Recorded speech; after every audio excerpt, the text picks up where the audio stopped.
తెలంగాణలో అత్యవసర సేవల కోసం ఇకపై ఒకే నంబర్ అందుబాటులో ఉంటుంది. ఇప్పటి వరకు పోలీసులకు 100 అంబులెన్స్, అగ్నిమాపక సేవలకు వేర్వేరు నంబర్లను ఉపయోగించగా ఇక నుంచి వాటన్నిటికీ డయల్ 112 అమల్లోకి వచ్చింది. హైదరాబాద్లో కొత్త ఎమర్జెన్సీ కాల్ సెంటర్ను డీజీపీ సివి ఆనంద్ ప్రారంభించారు. కొత్త విధానంతో పోలీస్, అంబులెన్స్, అగ్నిమాపక సహా ఇతర అత్యవసర సేవలు ఒకే వేదికపైకి వస్తాయని డీజీపీ తెలిపారు.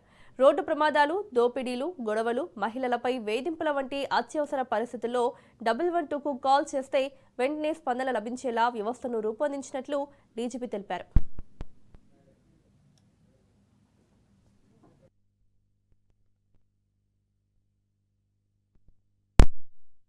2014లో తెలంగాణ రాష్ట్రం ఏర్పడింది.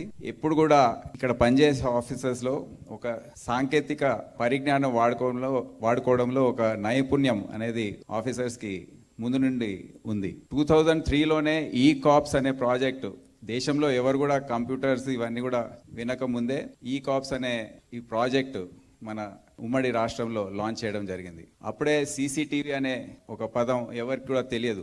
సీసీటీవీస్ పెట్టుకొని ప్రయత్నాలు చేయడం, భారతదేశం కోసం ఇన్ని నంబర్లు కాకుండా 100, 101, ఫైర్ కోసం ఒకటి, మెడికల్ కోసం ఒకటి, ఇవన్నీ ఒక ఎమర్జెన్సీ వచ్చినప్పుడు గుర్తు పెట్టుకోవడం అనేది చాలా కష్టం.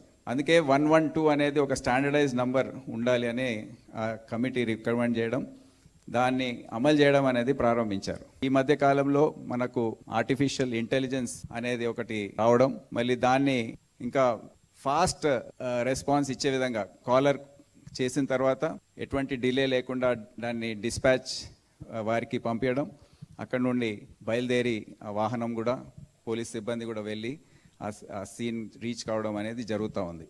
మనకు క్రైమ్ కంట్రోల్లో మరి పోలీస్ విజిబిలిటీలో కూడా డయల్ 112 అనేది చాలా